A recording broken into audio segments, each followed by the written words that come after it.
Hey there, welcome to another episode of the Hinted Neuron podcast. Today I'm joined by Osungbade Akeem, also known as Wiseman. We discuss topics around digital marketing, governance, society, and politics. If you are new to this podcast, consider subscribing and also leaving a review with 5 stars on Apple Podcast if you enjoyed the show.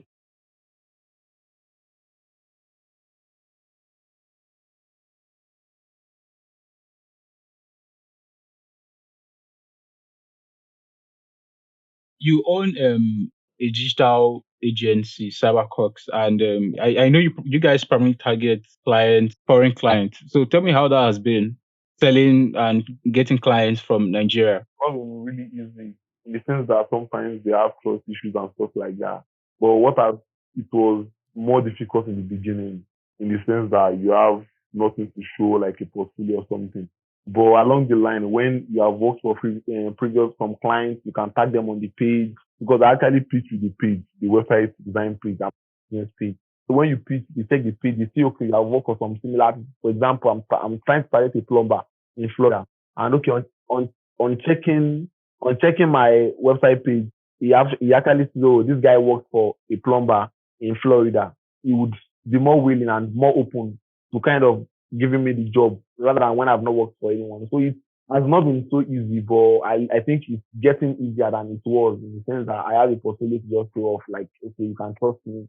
I've done this for this person and I tag them, I get reviews from them and so it makes things better along the line. But in the beginning, it was not so easy getting clients from Nigeria and Yeah, stuff like that. but what do you guys do? You guys do the whole branding and or just websites Yeah, and digital marketing for your clients? most times I start with logos, then websites, then advanced level, then with digital marketing, helping them get clients, doing Facebook ads sometimes.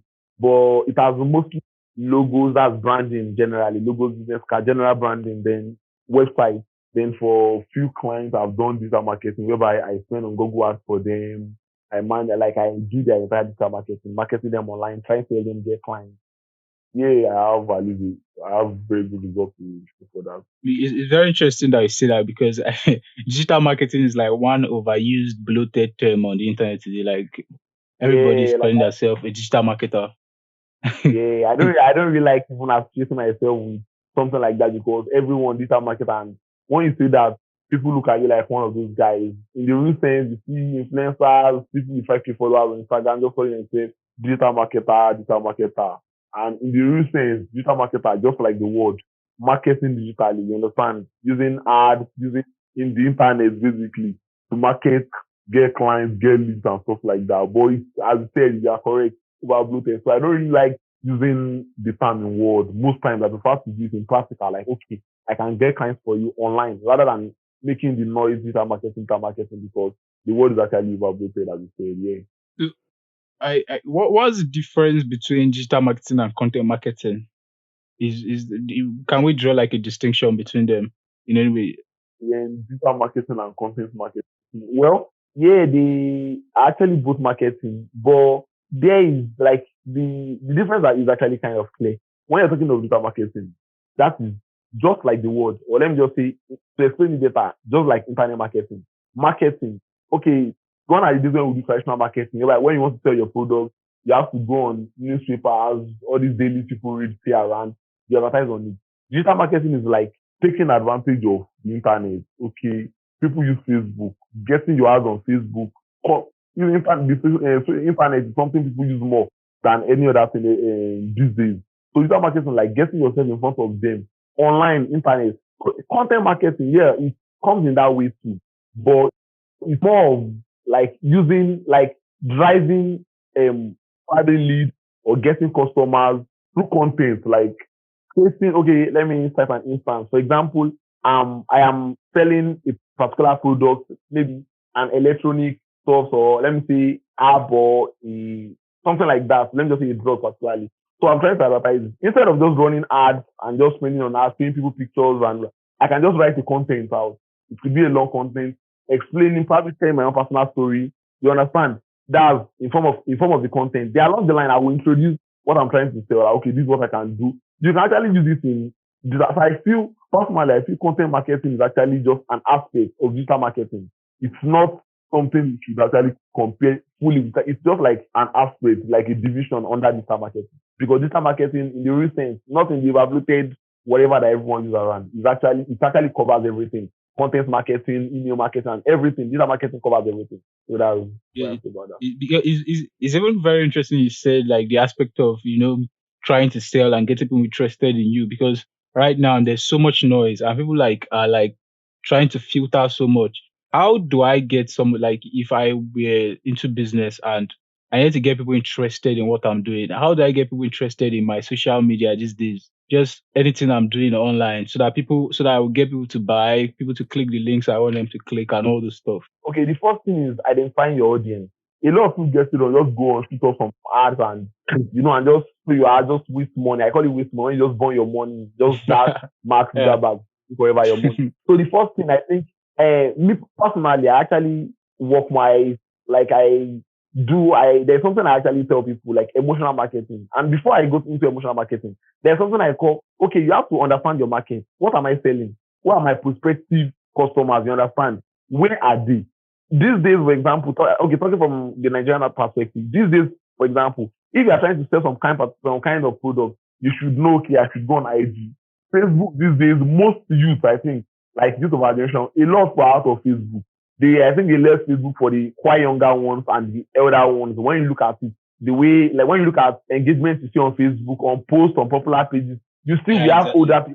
we have older people and younger ones. When you're talking of people in their 18, 19, 20, down to around 26, 27, you don't really see them on Facebook, they're on Instagram. So if you're planning to sell a product or you need audience of that particular age, the first thing is you know where to go. Now talking of the emotional part, like when I'm talking, I call it emotional, though I don't know if that works in this content. Okay, the people, the particular type of people I want, okay, which kind of pages can I see them? When targeting ads, you can actually target pages. When you think about Tunde not followers, okay, you can just, for example, I think he's a very popular blogger. Okay, you can talk about people that are just on Instagram, get news and stuff like that. So depending on the type of traffic, talking on Facebook ads, which you can actually target, give the same on Instagram as well. There are situations where they tell you, okay, age group.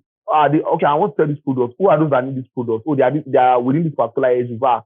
Someone of 13 years cannot this product. Someone of 18 to 24, this product is perfect for them. Where can I get them? Okay, we have school pages. You can just target school pages. Okay, this particular page, this particular bloggers, you follow them.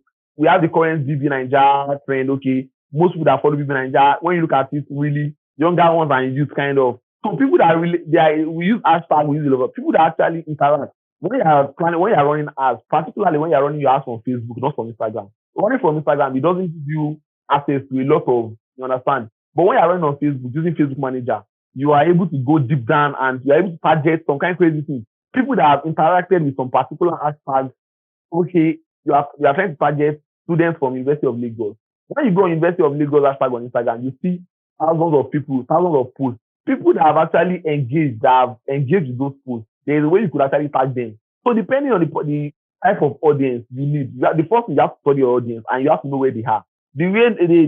So once you can study them, know where they are, then you can talk of ads, you can use influencer marketing. There are a lot of stuff you can do just target your ad. You won't be, it's not good for you to plan to sell something to, okay, let me say, for example, let me say I want to sell something to kids. Then let me use a wider thing. I want to sell something to kids. Then I'm talking to, okay, let me say Ben 10 and Kylie Jenner. You understand? When I want to sell to kids, one of the best places to go, if Ben 10 has an Instagram page and I'm trying to hire an influencer, it's better for me to hire Ben 10 to target kids than hire Kylie Jenner. We know Kylie Jenner's follower. Emotionally, you'll be just able to pick it that, okay, this kind of person, these are the type of people they actually relate with and these are the type of people they follow. So from there, it makes things easy. So whatever type of market you are looking, whether content marketing, whether using ads or stuff like that, when you know who to target, it makes it easier and it makes, at least it improves the kind of result, the quality of results you get when you know your proper market, where they are and how to target them. Yeah, sure. You really touched on so many things, even about targeting. Now you're trying to say some of the most important thing when it comes to like running any kind of sales online is you just have to first know who you want to sell to before you Exactly. even before you even try to push that product out. You understand? Exactly. People started doing some kind of things back then called cold emailing, and Yeah. does that work in 2020? Just like Well, randomly sending emails. okay. Well, talking of code email, I had a conversation with someone about code email recently. I did it and I failed at code email. Let me put it that way. I sent hundreds of code emails and the response were not really. But one thing is when you go online, people tell you code email still works and I keep reading it online and I see it on stuff. But trying it myself, it doesn't really work. And funny enough, okay, now I own an agency and I've actually received a couple of code emails. Then in most cases, I put myself on the side of the client. Okay, if I want to hire, would I really hire someone because someone just sent me a mail? You understand? Why? The thing is, mails these days, a lot of people get a lot, like people get lots of mails from different people. Consciously or unconsciously, people subscribe for stuff. So one thing I noticed about business people is that most times, okay, maybe an electrician or I do cleaning and I have an email. I'm looking for customers. I think you understand me as a cleaning agent or something like that. Or let me say as an electrician, as a plumber. I'm looking for customers, you understand. I go into my mail basically to check out for those that have sent me mail to make inquiries. On the secondary is when I now check out other emails I just received. So I feel most cold emails come in as spam, just sending someone mail from nowhere. No matter how, I feel the more you try to find less spamming, the more you actually find spamming. In the sense that I have received a couple of them. I look at the particular angle, the particular perspective I viewed the code emails from. Looking at them, I felt like wow. So this is how people actually get my mail, and probably this is how they feel.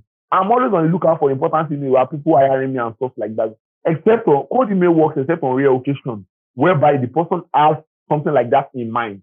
Then if you have something to offer, like something that looks like quality, one thing you should know is on Instagram, like everywhere, on Twitter, like it's easy for you to get to your designer, even in your local area.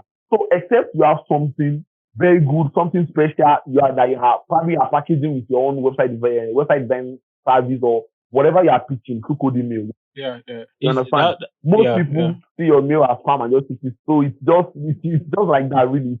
Most times like that. People just look at you like, oh no, they are looking for what they need. Except when it's on top of the person's mind, like, oh, I really need something like this. Then luckily your email comes in at that moment. Then you might be considered, but the percentage is very, very low. So really I don't advise code emailing these days. Because it's sort of like just random stuff and no planning. Yeah, no planning, the percentage is low kind of and everything like that. I don't know if you sold anything like maybe run campaigns here in Nigeria, but how would you how would you like talk about demographics and how it has affected sales? Maybe like the buying position of maybe people abroad or people here in Nigeria. Who do you think are more easier to sell to? Which demographics are more easier to sell to?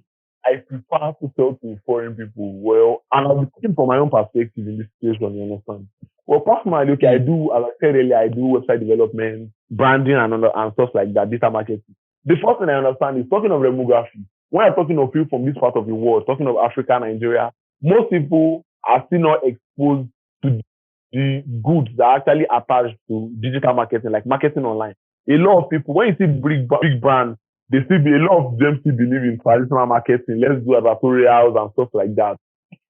Most of them still don't believe this thing is working. You see a lot of big organizations, popular ones that are out there, people follow. You enter their website and you see crap. You be like, why? They are not taking it serious. They feel most of their customers give them a call and walk down into their office. You understand? But when I'm talking of people, I said it earlier that I work for plumbers, electricians. Imagine plumbers, electricians, those are blue collar jobs. Seeing the need to actually have a website for their business. They are taking they're actually more interested in okay, let me get my business online. I think this is the new trend. Let me jump on it. And based on demography, I will be talking about Australia particularly. I think at the particular time, I think a few years back, US was on that rate, US, UK, but I think right now, Australia is actually on that booming rate. Like anybody you meet from Australia, they want to know more. They are in that like they are currently on that wave of we want to know more. Everybody wants to go there. Everybody wants to go online. But then in US, if they are lucky to find someone that has not gone online yet, well, they are ready or they are even ready to listen to you. But when you're talking of this part of the world, the first thing is they are not ready. They just feel I don't need it. Some people give you website and feel like I think they are helping you, just trying to you understand. They feel they yeah. don't need it. They prefer the traditional way. That's one thing I know. So talking of demography, I think the US that are talking of America, Canada and co, they are cool and the rave is it's normal there. Australia is currently on the rave. Everyone wants to go online in Australia, I think. Then in this part of the world, we are not even ready. Like everyone just feel, I don't need it here, I don't need it here. You see scrappy website for big organizations. You see people that are not even no social media presence and a lot of situations like that. So Yeah, yeah, yeah. yeah. That's interesting because but I think maybe Nigeria is still coming up in a way because but I don't know the general acceptance of things now. Well, I feel things are getting better. Most companies are trying to get online, and but there's still a lot of skepticism from people when you talk to them about especially e-commerce. People don't like to buy things online here in Nigeria, and then with the high rate of fake vendors online. Some people check the price, then walk into their own local market. You understand? So those mentality and everything. Yeah, The yeah, I don't know the yeah, so it affects the price. Most people check prices online. Once they confirm the price, then they walk into their own local market to buy within that price range. You understand? yeah, yeah. I think I think I think it's because like there's still so much poverty and managing of money among people in society now, like in our own society, like currently. Yeah, you are right. Poverty one. Second is, should I say insecurity? There are, scams. You have scams and a lot of things online. So most people have this mentality of what if I'm buying online and they don't deliver it? And that could boil down to the fact that in Nigeria, someone could easily scam and go scot free in the sense that not all citizens are properly registered into the system. You Yes, understand? yes, yes. Not if whereby your money enters into someone's account and the person does not deliver the goods, you can get it out. The process of getting it back is always stressful. So most people just prefer, let me check the price online and go physical. Let me pay someone and get my product. So aside poverty, we have some people that, okay, we have very, very basic product. People will prefer to order online. But most people just be like, what if I don't get this product? So it's actually killing when you're talking of e-commerce. E-commerce doesn't only work with talking of the big elephant in the game. Okay, talking of Nigeria, we have Jumia, we have GD and stuff like that. I feel I should be able to launch my e-commerce store and people buy from me. But the reason why most Nigerians don't buy from my e-commerce store is it's not popular and people feel once they're not popular, you can always get away with their money.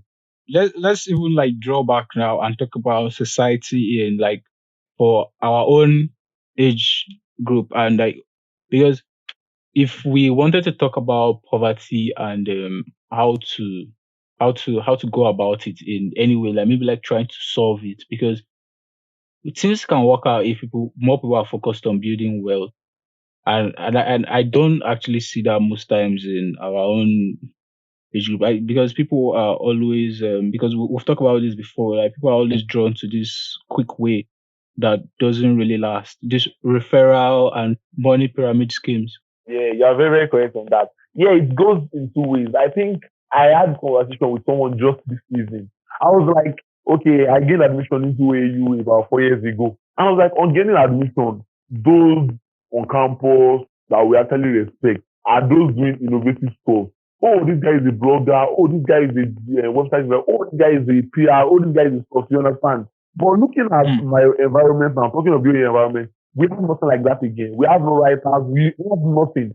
Everyone just wants to make money. We have the issue of internet scam coming in. I think that's a big problem. So it's from I was complaining because this is like, wow, this so-called Yahoo and stuff still is in people.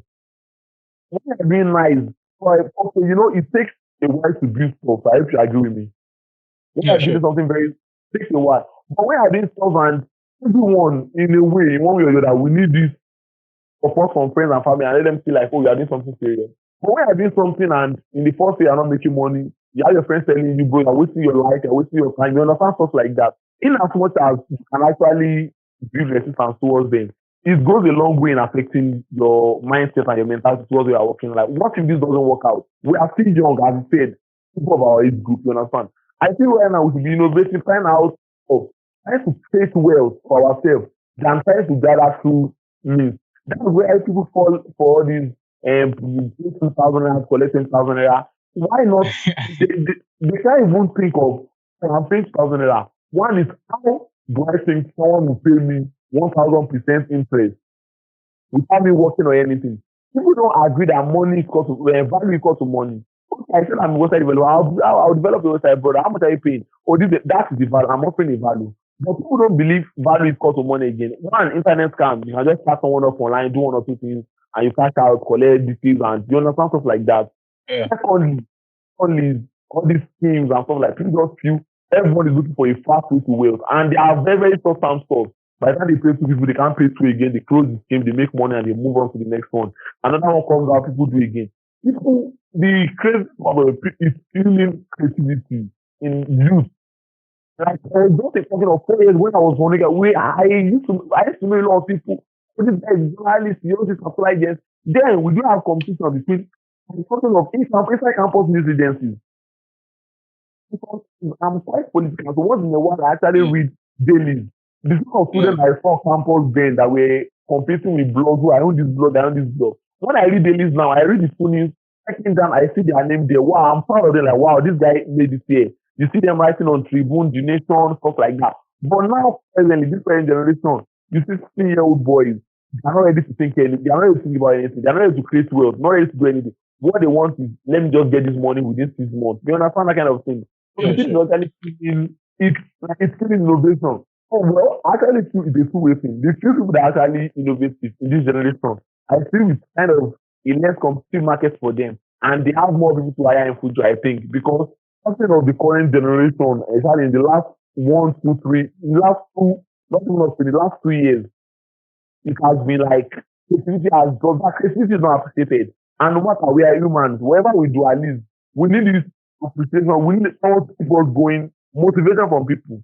But when you put your time, effort, and every money into something, because you're not making money in the first 2 months, from 6 to 5 years to go, I hope you understand. Yeah. Sure. You can keep doing something for 5 years, but when you're doing something, you're not making money in the first 3 months. People look at it like you're not serious. Yeah, as opposed to as human, you can be like, I'll build resistance. These are bad energies, you understand? But on the long run, what I like you, what if I fail at this? This is what you understand what I'm trying to say. It comes Yeah. a I long understand run. perfectly. Okay, this Perfectly. is dying. Around me, I see I can't, not more than two people doing something really crazy, like something driving me crazy. But it was not like that. Those days, I was living crazy by something like, wow, this young boy, 19, doing stuff like this. But in this generation, no. I know people want to think. Everybody wants to think. Then, internet scam, do Ponzi scheme, and nothing more. Nobody's thinking outside the box. We have a lot of opportunities in the world now. We have companies going, and the evolution of software development, robotics, and everything. Nobody, no Nigerian is thinking towards that aspect. All we need is how to cash out from the White House. You understand this kind of stuff. So it's Yeah. really crazy. Like, It's very interesting because now you pointed out a lot of things, but we've always been hearing these things, but I've always been thinking about how we can go about this thing in any way, like start solving these problems. I know it'll be very hard to solve these problems in any skill at all, but in your own opinion, how do you think we can start? Maybe just at a small scale, because how do we like tell people, like engineer this mindset into people that it's okay to play long-term games and work hard for a long time to try to build wealth, that you don't always need to go very fast. How do we engineer this mindset in any way, like from in people like right now in society? Yeah. So I said like this, these problems are like very widespread now, and to solve them will require like very big things like policies and some other kind of societal change, maybe. the first thing, it should be declared illegal, kind of. Ponzi scheme should be declared illegal. Then I feel the quality of education we actually get from our university is actually not, like the quality of education are actually very, very bad, talking about university level. Because most of these Ponzi schemes are actually popular within the university environment, if you are going to agree with me. Yeah. And I don't think I don't think anyone has tell a final year student or a university graduate that your 2,000 naira can't turn to 20,000 naira in 2 days, no matter what. I don't think so. If we're actually getting education, just it goes beyond. I think in our generation, education is just let me go to school, let me get degrees and get out. We are not really, our minds are not really open and we are not really getting educated. I don't know if you agree with me. Yeah, yeah. It's just yeah, we are not. So in this situation, I feel those government policies, and this policy should be brought up, it should be declared illegal, stuff like that. Anyone caught arrested, there should be, you understand? That's the first thing. Mm. But aside that, I feel it's a phase that will pass. As I said earlier, those that actually innovate in the next 2 3 years, the result will be out there. And those on the other way around, you understand? When they start seeing stuff like that, even though I feel it might be late for some people, but at least serving as example, when they see stuff, oh, these people that were building stuff 3, 4 years ago, oh, they are doing great. And I feel it should be something to fall back on. You understand me? Like, oh, I think Yeah, sure. we're looking for fast way out and everything like that. But the first thing is it should be declared illegal, at least by a government or anyone, at least regulational bodies, you understand? No, nobody should just stand up and shoot up a Ponzi scheme, pack people's money and leave, you understand? Then come back again Yeah. under another umbrella, another new name, pack people money and leave again, you understand? So I feel there should be a lot of checks and balances within those stores. Then that goes back to what I said earlier, talking of Nigeria as a country, why we have trust issues in e-commerce. When all citizens of the country are perfectly registered, whereby if I'm sending money to someone and I discover I can easily report in a bank and within 24 hours, they will get the person, get my money back. You understand stuff like that? It's to reduce cost of because most of these things, they don't even hide their identity. You see someone putting up his name that send money to this particular account. Yeah. You Very understand? funny. So yeah, it's very, very funny. So I feel more it boils down to Nigerians, you understand? Nigerians at least and our government bringing up policies that at least would place those people on check, you understand? Then secondly, is just our people's mindset, the quality of education we get. Because it is insane. Yeah, people fall for scam, but not a scam of bring your 2,000 and collecting 1,000 in 24 hours. It's insane for you to invest in stocks. I don't know. No stock in any market that you can purchase and actually get that kind of percentage. You understand me? So it always it boils down to our level of education. Not that I don't like money. Everyone needs money. You need money too. But the reason why you don't do it, this thing is dumb. Why are you trying to put 1,000 and get 12,000 in 24 hours? What are you doing with my money that will give me that kind of return? You understand? What are you doing with my money? Some come and say we are doing Bitcoin. Which Bitcoin are you doing? Cryptocurrency does not even rise 1,000%. You understand? Yeah. So it's boils down to just simple education. Yeah, simple education. Even before the government come in place, people should stuff like that and laugh. You understand? So when people do it, it boils down to quality for education. Most people just come to school, get it at get back the degree, write for A's, B's, and C's. People don't really open their minds to really get think outside the box and reason. You understand? University graduate for that matter. So it's just like that. Yeah, it's very interesting though because because I was even thinking one of the ways we could solve this trust problem was if we had a public database of all the scams that has happened before. Like any single person that has been scammed or his money was, he just go there, record it on the database, and it's publicly viewable, and everybody can just check and see who are the scammers or who are the who are the money launderers in society in the at the country. current moment. Yeah. That's actually that's something that will work. So most people will be scared to at least come with their own details and it will reduce this. Because see very, very small boys, small 2 to 3 year old boys just come together and also let's do something on the WhatsApp group.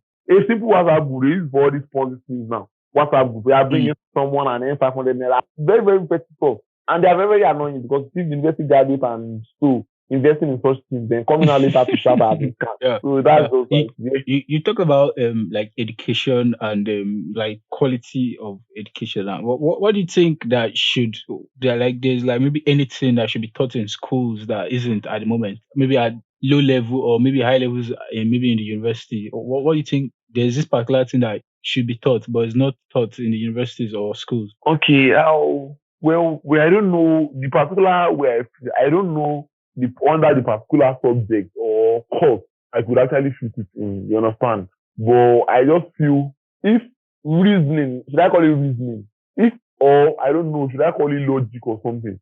If it could be taught as a course, you understand? I just feel because when you see people talking in society, like when you some people about some stuff, you see graduates, you see people call MSc older self, you see them relate to some situation, you see them and you see one is dogmatic, you understand? And I feel like this is actually very basic reasoning, you understand? Simple reasoning. But most people's mind are actually covered like clouded with dogmatic, you understand? So I feel if reasoning, kind of logical reasoning, if it could actually be incorporated from primary level, you understand? Whereby you give pupils in primary school the mindset of okay, this stuff is like this, but they should be able to question what if, you understand? There should be always that phase of this thing is not fixed. What if you have something, there should be a person, maybe a course, a subject, something whereby you just be able to open your mind and ask questions. Talking of religion, science, a lot of stuff, you understand? I think the course should be brought up philosophy. I think philosophy students, I think they do better at reasoning. At least those I've met, you understand? So whatever they teach them in that philosophy, they actually make them in 4 years change their mindset, and they are quite open-minded, you understand? I think they should try and incorporate that into the general syllabus and let every student have that mentality of we can at least think and reason, you understand? Yeah. Yeah, I've also known that like you criticize some kind of dogma. I don't know if it's religion you critique or dogma. Dogma, really, just dogma. And these are things that are being fed to people from a very young age, and they just grow up with them without questioning. People just like take all those and they don't question it at all. And then they grow up with it and have this false reasoning of how the world works. They don't teach philosophy at any level at all. That is compulsory for students, and that surprises me because philosophy is not compulsory. Even at the university level, is like an elective. You could just like choose to do it if you want to, which is very bad because I feel everybody should have that understanding of philosophy, even at very basic level. I think they should find a way of incorporating the syllabus. It would go a long way in helping us, like for because we can't, like a lot of Nigerians, at least talking of this part of society, a lot of people can't just come up with, like, you see the way me personally, I get this most times, and I just come out, the only thing I can just is rant. Because yeah, I don't know, I did not do philosophy or anything, but at least I could open my mind and just ask even the word, okay, we're in a word, how does it really operate? I see you talk about stuff, I see you follow NASA and some stuff like that. I feel that stuff people should be interested in, not just some scrap that actually youth of the generation put their major attention on that and actually leave everything. When a situation where everybody feels, oh, you can't make money online in this generation, this 2020, people, you can't make money, you can't make a single penny online without doing internet scam and stuff like that. University graduates, but what are you in school for? You see university graduates that can't operate system like a basic computer. You understand? So it goes a long way to say a lot of things about us. You understand what I'm trying to say? You see university graduates that can operate a computer, like they can operate a PC. You understand? So when on the philosophical part, I feel it should really be incorporated just from the very basic level, from the primary level. They should find a way of incorporating philosophy into the syllabus. Yeah, yeah. That's because I think maybe these things are like due to some kind of education policies too. But now I know you were into politics. I don't know whether you're still into politics. Yeah, But you were into politics at some. So how was that like? I think from very early days of Angola Hall, how were you able to cope? Yeah, okay. Yeah, there were challenges. Okay, I was very young then. I was around 17 years old when I became Angola chairman. Actually, okay, yeah, you know, well, the thing was governance. One thing I noticed was governance. You understand? Your mentality about governance was like, okay, then I moved from an onlooker, someone trying to correct, maybe a critic or whatever, to actually being the one people are looking up to. You understand? One thing I tried as possible to do was okay, I had ideas in my mind before, talking of books I've read, the way to operate stuff and stuff like that. One thing I feel I did then was communication with the people, being close to the people. Currently in Nigeria, that's one of the things we lack. Our leaders are not close to us, you understand? And at every possible instance, we don't trust our leaders. Till date, okay, we have this coronavirus pandemic globally. Till recently or till whenever, even till this moment, some Nigerians still don't trust the government on that matter. Some tell you no COVID in Nigeria and stuff like that. You understand? That is because over time, one, they have not been honest with us. So at every instance, we feel they are trying to outsmart us and steal our money. You understand? Secondly, they are not even close to us. I was talking to someone sometimes ago about a particular honorable from Oyo State, Akeem Alabi. Okay, he comes home most weekends, and he's actually loved in that consistency. Why? He comes home most weekends. He's close to the people. He walks on the street with us. He's around. He knows the bad road. You understand? But most of our leaders, the moment they get appointed, you understand, or elected, they move very, very far away from those they are serving. So then in Angola, I had a lot of challenges because, okay, I was more of an activist than, you understand? And the Central Executive Council was more of, should I say liberal, or they tilted towards the management part, of which my personal way of thinking, so my personal way of thinking does not really go with that, and I could never agree with that. So we had our clashes, which some worked towards me towards the end of the administration in law, but I was able to actually walk over everything. We were thinking of going to court, came with results, stuff and stuff. But all those all on the side. But talking of my Angola, I had my constituency. Like I gripped it hard, and it was a problem for the then student president in the sense that it was not close to them as much as I was. I was close to my people. We eat together. We watch football together. We play together. I walk into people's room and talk to people one on one. So even till date, like you understand, so the communication was, and people like, oh, AKD. But the point was, the only thing I could say I really did then was communication. I was very, very close to the people. You understand? So if that could actually be incorporated in the country, whereby our leaders are close to us, they are too far to us, and at every possible instance, we feel they want to outsmart us. I hope you get me. Yeah. We feel they want to. So communication is something very, very, you understand? Yeah. So, at every level for people who do politics, there's always this hate. Like, how were you able to cope with that amount of resistance and hate from people? Because at every level, people just the thing is, most of the hate one came from the external. You understand? That was one of the things most of the hate came from the external. You understand? And when you, for example, you are a governor in, let me say, Lagos State. Then you are loved in your state, you're holding your state tight. But along the line, you receive maybe hatred from the federal government and stuff like that. In as much as it would affect in a way, and you're trying to balance things, you understand? Personally, so far you have like, let me just say 70% you understand? If the thing is, the people, in as much as most of our people are dogmatic or whatever, they are not insane, you understand? Yeah. They are not insane. They know what is right and what is wrong.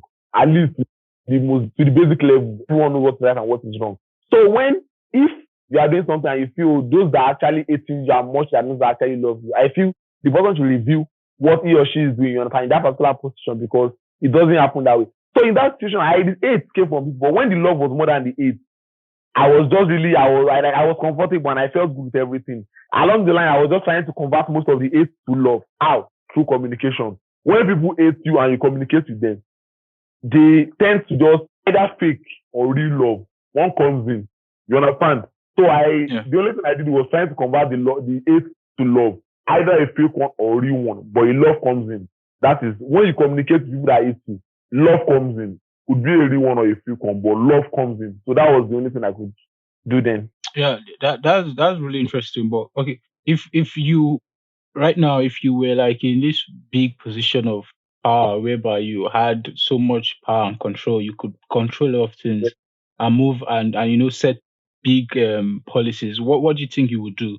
What kind of world do you think you would create? Okay, are you talking of let me say state power or federal power, something like that? Yeah, no, just an hypothetical scenario where you had so much power in a very large level, even maybe federal. What do you think?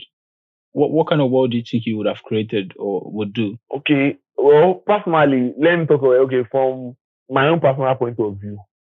I feel the first thing we need to change, I think the system of government currently used in Nigeria, I think it doesn't really work well. You understand?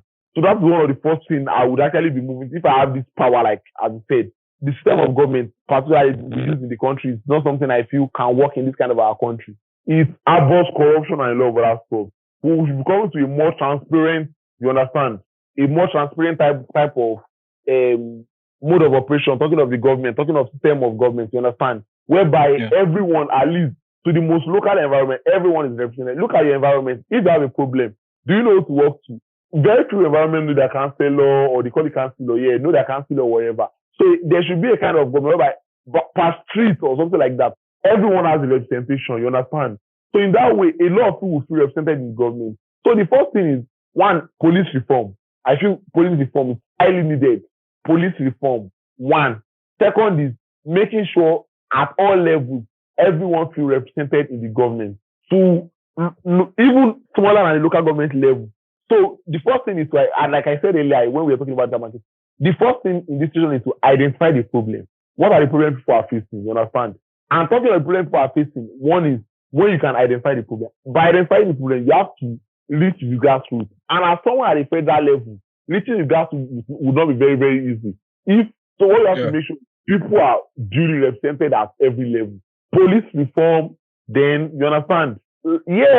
Talking of electricity, because when you talk of in Nigeria, I stayed back where I am currently, that's Ife, for one reason, electricity.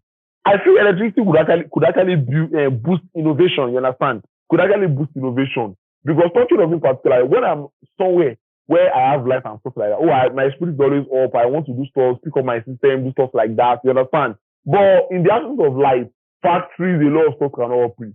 So I think the first thing is talking of reform of the government, generally, the system of government, you understand? The capitalism, whatever, doesn't really work in our country. So moving to a system whereby people are more represented, you understand, and they can easily feel the impact of the government. Second is police reform, you understand. After the police reform, then electricity, but the basic one is identify the problem, which is representation by everyone. Let everyone feel involved in the government. Let them know we have a government, a working government. Then from there you pick it up. That is when you can even know the first identify, because right now in Nigeria, it's very, very hard for anyone to identify problem. We have corruption problem, we have a lot of problems. But identifying the problem is talking to the people, being in touch with the people as the government.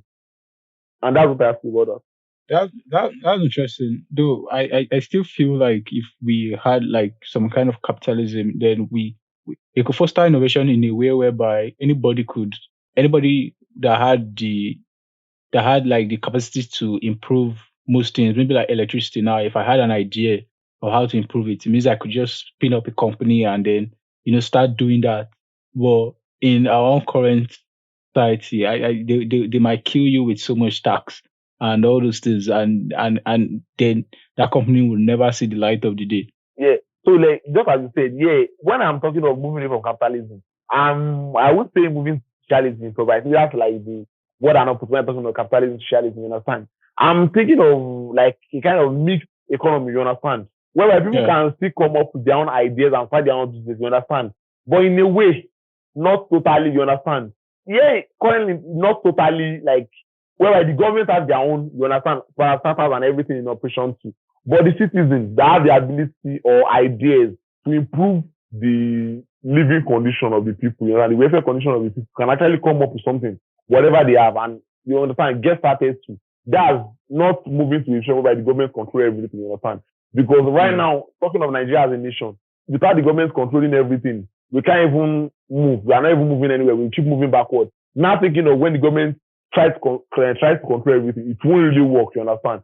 So the best thing is just a kind of mixed economy whereby the government controls the particular part, but still citizens can run their own business successfully. You understand me? Yeah. Okay, we are getting close to the end of this conversation. What part of society do you think you're most proud of right now? And maybe what parts are you not proud of at all? Of the Nigerian society? Yeah. Well, if I say the part of society I'm really proud of, well, I would just say probably recently, no matter how small it is, I think the harmony I'm seeing in the youth, when you understand harmony in the youth, then every other part of the society, I think I'm not proud of. I'm proud of none.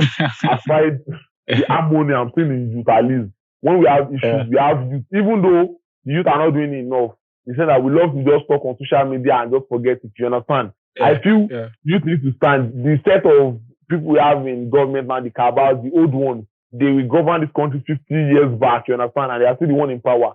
So I feel, and when they ruled at first, 50 years ago, they were 20 something. So I feel we youth in our 20, 30 should actually come together and flush them out of power. But in as much as we are not doing that yet, I feel currently, with what we have currently, talking of when you have problems, the way people gather, at least, or even on the social media, you understand? The only thing I'm proud of, at least when you know, okay, when you have a problem and you can climb up on social media, you have the support of the youth. You understand? That's the only thing I'm proud of. Every other thing in this country, I'm actually not proud of none. The police force is zero. Everything is zero. Aside, then maybe, well, our military, let me just say our military, they are trying, even though our government is fighting with their life, but still, it takes a lot of, it takes a lot of resilience to stay in the military, even till this moment, you understand? Considering what others are saying when you see your colleagues gone and stuff like that. So maybe the military, I'm proud of them, and the support the youth give to youth, you understand? Anything aside that, nothing for Nigeria. Yeah, that's well posed, because I've always been even talking about, because I opened that television station NTA, that old station. So I saw how so bad the quality was. Like everything about that station is so old. I was now complaining, don't we have young people employed in these companies that like NTA or this that could like improve them? Because just give someone who is into some kind of media production or like just the video quality of anything about that station could be improved if we have like maybe young progressive thinking people working for that Yeah. company. But I don't think they have very young people because working for them that could like improve whatever they are doing. Yeah, you are very right. This thing you said now, it doesn't even only work in NC, in everywhere. When I was talking about flushing out the old car about, it doesn't really work in government alone. Stuff like NC, you see people in the media talking of stuff like NCA, whatever, in the mainstream media, you understand? They can't even operate talking of modern devices, talking like the modern system, modern phones, I understand. So I feel there is need for them to actually, everything is just like in Nigeria currently, yeah, we need a lot of revolution, you understand? But I feel the kind of revolution we need at first is the youth revolution. Youth, younger people taking over everywhere. You see people 70s refusing to retire, staying in those NCA offices. You see them reporting news, using glasses and everything. Whether we have young blood, jobless and stuff like that. So personally, when I keep talking about it, I feel the first revolution within Nigeria is a youthful revolution. Let the young take over. They said the young shall grow. We are the leaders of tomorrow. This is our tomorrow. Let the young take over first. You understand? Then from there, we have, talking of, Nigeria as a whole now, talking about our parliamentary, whatever, talking about, you understand, the government. When you look at the few offices that we have young, we have Akin Alabi, we have Fakorede in Oyo State as Commissioner of Sport. Currently in Oyo State, the most popular ministry to the people of Oyo State is the Ministry of Youth and Sport, you understand? And the person there is actually a youth. Talking of in the federal house, that's House of Rep, you understand? We have Akin Alabi and we have like two others. They are the most popular, you understand? I won't say they are not corrupt. I'm not here to justify them or anything. But the stuff is, even when the youth are corrupt, you see this level of proactiveness. When we have a younger president, you understand? No matter what is happening, no matter the level of corruption in the country, at least there will be proactiveness. You see our president not even knowing what is going on in our country, you understand? They put him on TV and just position him to just say whatever they write down. You try it on the most. If you that, even if you won't make blunders, you understand me? So I feel the first revolution we need youthful revolution everywhere in every sector. NTA, let them go out. You see, we watch programs on DSP, then mistakenly what I switch to NTA just in the way you said it now. And I can see what you're saying. Like, we have a very, very poor quality. The shows, it's just very, very poor.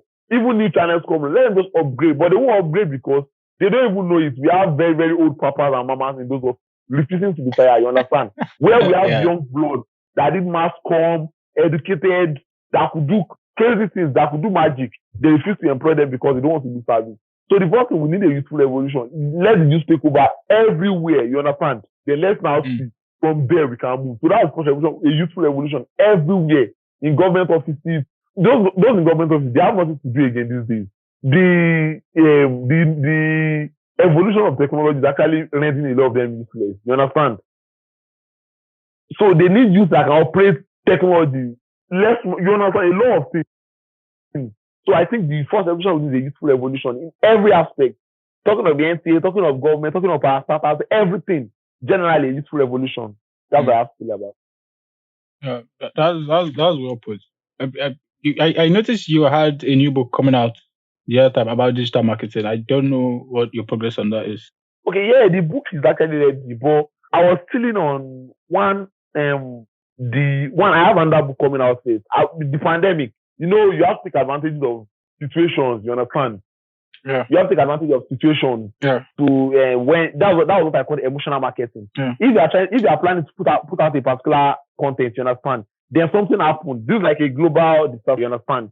The first thing is I completed that and I have it in my draft. I was meant to release that sometimes around April, but I had to delay it for something else because I felt that content was not perfect for that particular moment when everyone was just trying to struggle for life, you understand? This 2020, so far from March downward, we are all just trying to make sure we get our life, you understand? At least let me get my life first. So before anything else, what we are fighting for now is life. This is not a year of I need a lot of money. What everyone is looking for is let me just get hold of my life and let me live my life, you understand? So I just felt, wow, this is not like a perfect time to release such a content. So I kept it in my drive. So and I started working on something that that would go well, you understand, with the pandemic and would help people and people would be more interested in at this point in time, you understand? People in this kind of situation, something that I've been working on that and sometimes in the next 1 month it should be out. Yeah, that's well put. I wish you luck on that. And Yeah, for now, because I still feel I'm an optimist. For now, I'm an optimist for most things, but like right now in the Nigerian society, I have this yes. pessimistic view. Do you see like a good coming out in like the next few years? Do you feel like there will be much progress? Do you feel Talking we of could politically, like right? better things, society as a whole, right now, Okay. economically, socio-economically, in everything about Nigeria? Are For you, you I are you see nothing. pessimistic or optimistic about See things? this moment, not. I see nothing. See this moment, nothing. Yeah. Like I'm not optimistic. Like nothing for now. Until I feel the youth stand up and come together, then chase the old cabal out of power.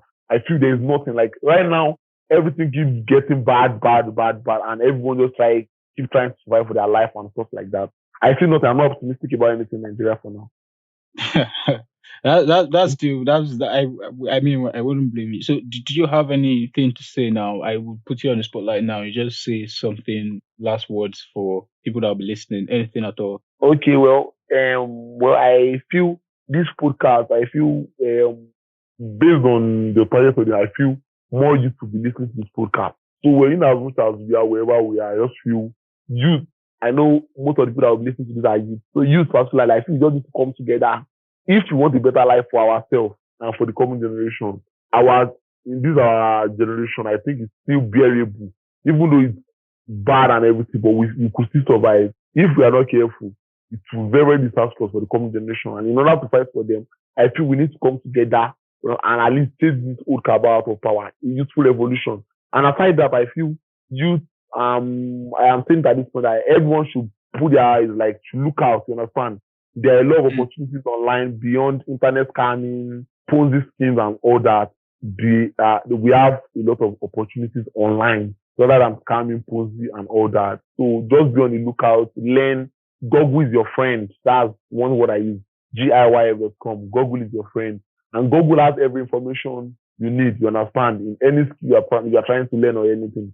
So just work on that, and we, at least, no matter how bad the economic situation is, at least could sustain yourself with that. I think that's all. Yeah. Thank you very much. Is an honor Yeah, having you on the show today and for joining me today. yeah, yeah. I'm really happy. I'm really, like, thank you very much for this opportunity.